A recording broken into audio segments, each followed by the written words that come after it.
সন্তানের মাথায় হাত রেখে 7 বার দোয়াটি পড়ুন, ফলাফল নিজ চোখে দেখুন। অনেকেই আছে সন্তান যদি নষ্ট হয়ে যায়, প্রত্যেকটা পিতা মাতাই চায় যে আমার সন্তান যাতে করে আদর্শ সন্তান হতে পারে, আমার সন্তান যাতে করে বেস্ট সন্তান হতে পারে।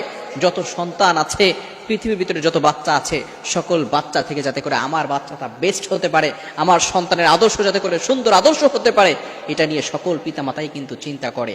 কিন্তু অনেক সময় দেখা যায় আমাদের সন্তানরা বিপথে চলে যায়, খারাপ পথে চলে যায়। সন্তানের মাথায় হাত রেখে যদি আপনি একটি দোয়া, আল্লাহ তাআলার দুটি নাম যদি আপনি বারবার করে তার মাথায় হাত রেখে 7 বার পড়তে পারেন, আপনি আশ্চর্য হয়ে যাবেন ফলাফল দেখে। এই সন্তান খারাপ পথে হাঁটবে না। কিছুদিন আগে এক মা আমাকে ফোন দিয়েছে, হতভাগা মা আমাকে ফোন দিয়ে বলছে যে আমার মেয়ে আমার কোনো কথা শোনে না, তার বাবার কোনো কথা শোনে না, সে বেপরোয়াভাবে বাহিরে বের হতে চায়।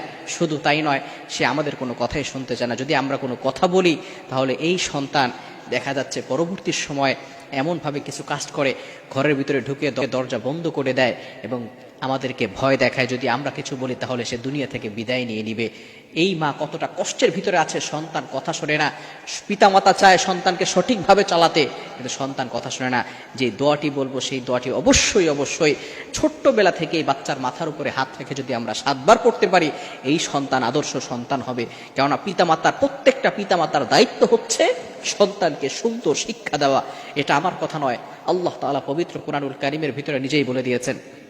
আপনি পবিত্র কুরআনুল কারীম খোলেন, 28 নম্বর পারা 19 নম্বর পৃষ্ঠার 13, 14, 15 নম্বর লাইন, সূরাতুত তাহরীমের 6 নম্বর আয়াতে আল্লাহ পাক রব্বুল আলামিন মুমিনদেরকে ডাক দিয়ে বলছেন, ইয়া আইয়ুহাল্লাযীনা আমানু, ও ইউ হ্যাভ বিলিভার্স, ঈমানদারগণ, কু আনফুসাকুম ওয়া আহলিকুম নারা, save your self, save your family, তোমরা নিজেরাও বাঁচো, তোমার পরিবারকেও জাহান্নাম থেকে বাঁচাও। আমাদের সমাজের ভিতরে অনেক মানুষ এমন রয়েছে, নিজেরা খারাপ কাজ করে না, নিজেরা হারাম কাজ করে না, নিজেরা 5 ওয়াক্ত সালাত আদায় করে, কিন্তু কলিজার টুকরা সন্তান হারাম পথে চলে যায়, সেদিকে তারা যেতে চায় না। এজন্য অবশ্যই সন্তানদেরকেও জাহান্নাম থেকে বাঁচাতে হবে, সন্তানদেরকেও সঠিক নিদর্শন দিতে হবে, সঠিক আদব শিক্ষা দিতে হবে, সন্তান যাতে করে ভালো হয়, সঠিক পথে চলতে পারে।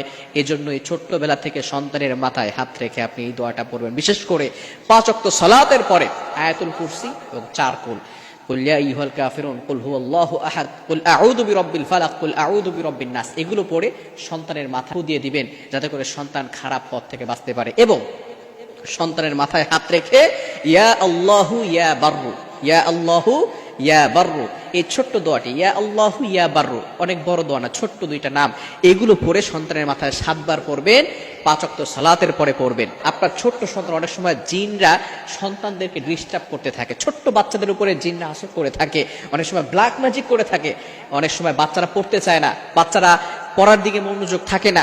এই বিভিন্ন সমস্যা থেকে বাঁচানোর জন্য আপনার সন্তানকে 5 ওয়াক্ত সালাতের পরে একবার আয়াতুল কুরসি আর 4 কুল এটা পড়বেন এবং সন্তানের মাথায় হাত দিয়ে, হাত সন্তানের মাথায় দিয়ে এরপরে ইয়া আল্লাহু ইয়া বাররু এটা বলে সন্তানকে ফু দিয়ে দিবেন। দেখবেন ইনশাআল্লাহ আল্লাহ তাআলা ওই সন্তানকে সঠিক পথে পরিচালনা করবেন। আল্লাহ তাআলা আমাদের সকল পিতামাতাকে সঠিকভাবে তাদের সন্তানদেরকে এই আদব শিক্ষা দেওয়ার তৌফিক দান।